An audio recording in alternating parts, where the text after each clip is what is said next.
Quando você era mais criança, digamos assim, aí você diz, eu sou um homem formado, sou uma mulher adulta. Não, queridos, quando eu uso a expressão mais criança, é porque a Sagrada Escritura nos diz, aquele que não for como criança não vai entrar no reino do céu. Então, me compete dizer que hoje, no auge dos 40 anos, eu ainda tenho um espírito de criança e espero que isso nunca se esvaia de mim. Mas quando eu era mais criança, não sei se vocês também viveram isso, aquela situação em que a mãe da gente coloca a gente em uma saia justa.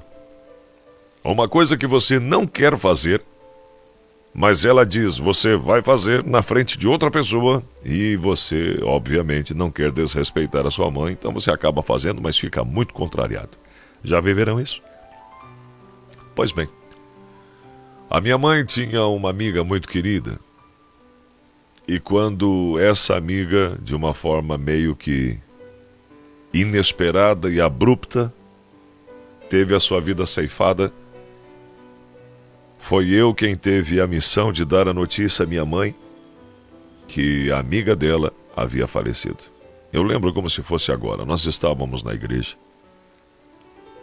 e alguém chegou e me chamou e falou, viu, tem que avisar a irmã Elza que a irmã Nascimenta faleceu.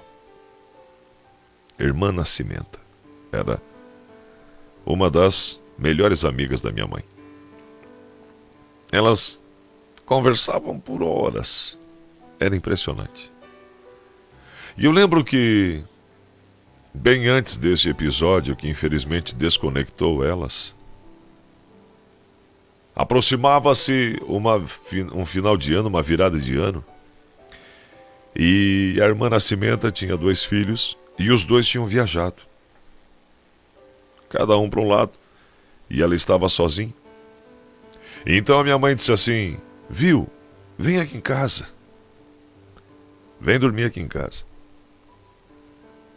E a irmã Nascimenta disse, não, eu tenho receio de que a casa fique sozinha, né? Sabe como é que é, a gente precisa ter cuidado. Mas eu confesso a você, disse ela para minha mãe, que eu também não gosto de ficar sozinho. Mas enfim. E a minha mãe imediatamente disse assim, viu, mas tem mais algum quarto lá? E a irmã Nascimento disse, claro que tem. Mas então a Erce vai lá dormir para fazer companhia para ti. E eu lembro que eu fiquei contrariado no ato.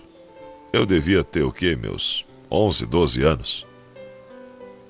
E eu pensei, não, mãe, eu não quero ir lá dormir na casa da irmã Nascimento. Quero dormir aqui no meu quarto, quero estar aqui com as minhas coisas.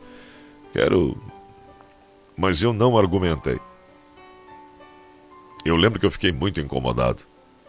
E a irmã Nascimento olhou para mim e falou, você quer ir? Rapaz, como é que tu vai dizer não quero, na frente da tua mãe que acabou de dizer que tu vai? E diferente dos tempos atuais, nós respeitávamos muito o que a mãe dizia. Então eu lembro que eu fui para a casa da irmã Nascimento. Cheguei lá, ela muito amável, muito gentil e não tinha nenhum problema em estar lá. Eu só, imagine, um adolescente de 12 anos queria estar no seu quarto com as suas coisas, enfim. E eu lembro que ela preparou alguma coisa que foi uma espécie de lanche, né? E nos recolhemos. E eu me deitei incomodado. Não era a minha cama, não era o meu travesseiro. Não tinha os livros, eu esqueci de levá-los. Eu não sabia por quanto tempo podia deixar a lâmpada acesa. E eu definitivamente não gostei da ideia de ter que dormir lá. Mas enfim. Quando eu me deitei, me chamou a atenção um desenho que depois eu iria fazer várias e várias vezes na escola. E era um desenho de um olho. E neste olho, dentro do olho, tinha o desenho de um barco, do mar. E era o desenho de um rosto de uma mulher. Um belo rosto. e aí havia uma lágrima escorrendo, como se estivesse caindo do oceano. E eu fiquei maravilhado com aquele desenho, e eu olhei por algum momento e fiquei pensando o que representava. Talvez uma moça que estava se despedindo de alguém que amava, e esse alguém estava dentro do navio, partindo, indo ao longe, e o reflexo do navio estava no olho. Enfim, as possibilidades eram infinitas. E eu me levantei e fiquei olhando aquele quadro, e abaixo dele havia uma inscrição, e as coisas diziam: uma noite eu tive um sonho. E eu pensei, eu já vi isso em algum lugar. E era impressionante que justamente com aquele quadro de alguém se despedindo, uma lágrima caindo, e vinha a inscrição: pegadas na areia. E eu li aquilo 1, 2, 3 vezes, e eu achei tão bonito que eu pensei, eu preciso decorar isso. E eu decorei, porque eu fiquei indo à casa da irmã Nascimenta por 3 noites a fio, para que ela não dormisse sozinha naquela casa. Então os filhos retornaram e a minha vida seguiu o seu curso. E eu nunca mais esqueci. E assim dizia: uma noite eu tive um sonho. Sonhei que andava na praia com o Senhor. E através da areia eram deixados 2 pares de pegada. Um era meu, outro era do Senhor. Quando de repente as últimas cenas da minha vida passou diante de nós. E ao olhar para trás, percebi que nos maiores momentos de dificuldade, nas maiores provações, nos maiores anseios, havia apenas um par de pegadas na areia, e isso revoltou-me deveras, e então questionei ao Senhor: mestre, me garantiste que em meio às provações, dificuldades, estaria sempre comigo, e qual não é minha surpresa ao ver a jornada da minha existência diante do que acaba de passar aos meus olhos. Para minha surpresa, nos momentos da minha maior dificuldade e provação, nos momentos que eu estava prostrado, existe apenas um par de pegadas na areia. O Senhor me abandonou?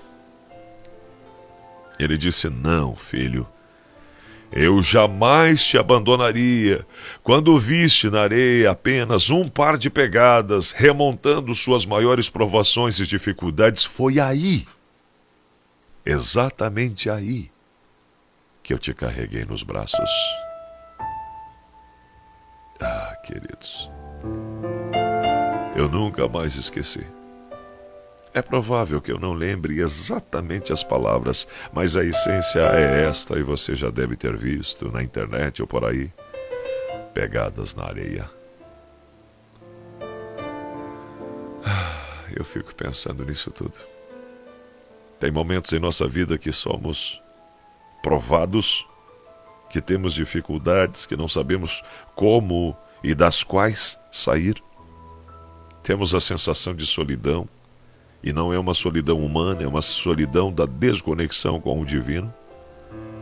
Mas é exatamente nesse momento que Deus nos carrega nos braços, entende?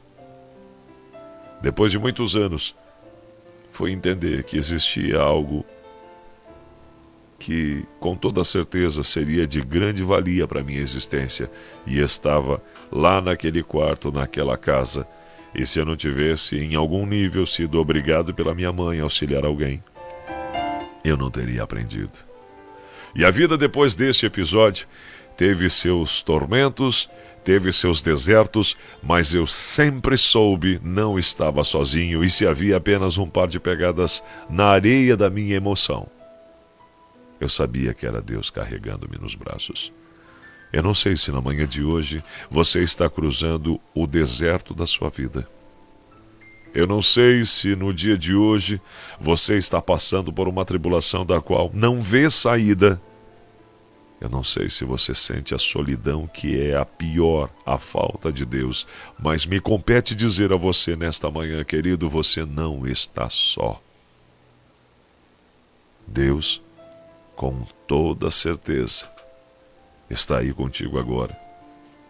Ele carrega nos braços nos momentos em que você não tem mais forças para seguir. Eu quero fazer por você o que eu exerço a crença de ser uma das maiores demonstrações de amor. Eu quero orar contigo. Feche teus olhos. Querido Pai do céu, eu rendo louvores a Ti porque o Senhor é bom e Suas misericórdias são reais em nossas vidas. Estamos começando mais um dia, Pai, e talvez cada qual com suas provações, com suas dificuldades, com seus anseios. Eu não sei como está a vida das pessoas, eu não sei pelo que elas passam, eu não sei das suas dificuldades. Mas eu sei de um Deus, e eu tenho dito isso a cada manhã e a cada oportunidade. Eu sei de um Deus que nos restaura, um Deus que nos transforma, um Deus que nos faz novo, um Deus que pega as partes frágeis da nossa vida e fortalece, um Deus que nos faz viver em novidade de vida. Pai querido, eu entrego todos esses ouvintes maravilhosos em Tuas mãos e que eles possam sentir nesse instante o quanto são amados por Ti, Pai. Se estão passando por provações das quais não sabem sair, que eles não sintam a solidão gerada pela ausência da Sua presença, mas que eles possam, pela fé, saber que o Senhor jamais os abandonaria. São bênçãos que eu peço e agradeço, em nome do Teu Filho amado Jesus Cristo justo, hoje e sempre. Amém. Meu querido, escuta uma coisa.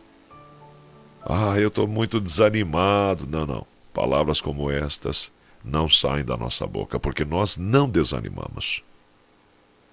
Independente das provações e dificuldades, assumimos que Deus está na direção. Então, se o Senhor mandar seguir, nós seguimos. Sempre em fé, sempre em oração, sempre em gratidão. Se o Senhor mandar seguir,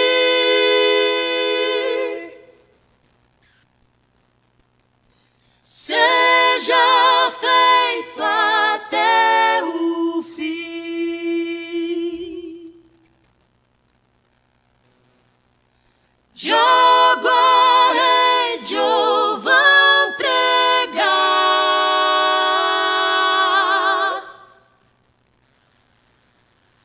em terra firme ou alto mar.